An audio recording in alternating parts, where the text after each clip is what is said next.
திருவிளையாடல் படத்தில் விறகு வெட்டியாக வரக்கூடிய சிவபெருமான் ஒரு டயலாக் பேசுவார். நமக்கு ரெண்டு பஞ்சாதிங்க, ஒருத்தி தலையில் உட்காந்துக்கிட்டு உசுரை வாங்குறா, இன்னொருத்தி உடம்புல பாதியை எடுத்துக்கிட்டு என் பிராணனை வாங்குறா. இது சரியான டயலாகா? அந்த காலத்தில் கங்கை நதி ஆகாயத்தில் தான் ஓடிச்சான். பகீரதன் அப்படிங்கிற ஒரு இளவரசன் கங்கை நதியை ஒரு காரணத்துக்காக பூமிக்கு, அதுவும் பாதாள லோகத்துக்கு வரும்படி கேட்டான். அதுக்கு கங்கை அம்மா என்ன சொன்னாங்க, நான் பூமிக்கு வரும்போது பயங்கர வேகத்தோட வருவேன், அப்போ தாவரங்கள் மற்ற செடி கொடிகளையெல்லாம் அழிச்சிடுவேன், அதனால் யாருக்கிட்டையாவது சொல்லி என்னை தாங்கி பிடிச்சி மெதுவாக பூமியில் விடுற மாதிரி ஏற்பாடு செய் அப்படின்னு சொன்னாங்க. சரின்னு பகீரதன் மகாவிஷ்ணுகிட்ட போய் கேட்டான். மகாவிஷ்ணு, எப்போ கங்கையோட பிரபாகத்தை என்னால் தாங்க முடியாதுப்பா அப்படின்னு மறுத்துட்டார். உடனே பிரம்மா கிட்ட போய் கேட்டான். அவரும்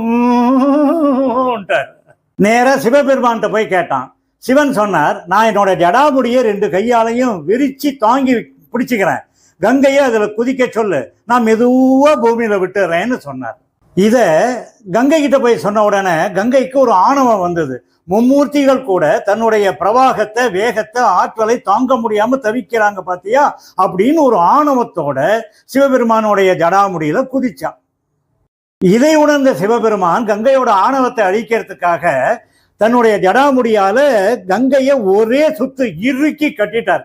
உடனே மூச்சு கூட விட முடியாம கங்கை கடந்து தவிச்சா. கங்கை சொன்னா, பெருமானே என்னுடைய ஆணவத்தை அழித்து விட்டீர்கள், என்னை மன்னித்து விடுங்கள்னு கதறினா. அப்புறமா சிவபெருமான் கங்கையை மன்னிச்சு ஒரே ஒரு தலைமுடி இழையை மட்டும் அவிழ்த்து அப்படியே பூமியில விட்டார். மெதுவா ஓடிச்சு. அதுதான் இந்த கங்கை பிரவாகம். இப்போ நமக்கு என்ன தெரியுது?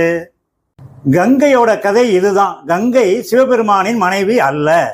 திருமியச்சூர்ல லலிதாம்பிகை கோயிலுடைய தெற்கு கோஷ்டத்துல கஷேத்திர புராணேஸ்வரர் அப்படின்னு இருப்பார். அவருடைய நம்முடைய இடதுகை பக்கமா பார்த்தா பார்வதியே கோபமா இருப்பாங்க. அப்போ சிவபெருமான் அவருடைய பார்வதியோட தாவங்கட்டையை பிடிச்சிக்கிட்டு, கோச்சிக்காதனி தங்கம், நான் கங்கையோட ஆணவத்தை அடக்கிறதுக்காக அதை பண்ணினேன், இப்போ ராஜேந்திரன் சொன்னானே அதுதான் உண்மை அப்படின்னு அவரை தாஜா பண்ணாங்க. யாரு? சிவபெருமான். அப்படியே நம்முடைய வலதுகை பக்கமா வந்து பார்த்தா பார்வதியே புன்முறுவலோட சிரிப்பாங்க. இது மாதிரி சிவன் கோயில்கள்ல கோஷத்துல கங்கா விசர்ஜனர் அப்படின்னு இருப்பார்.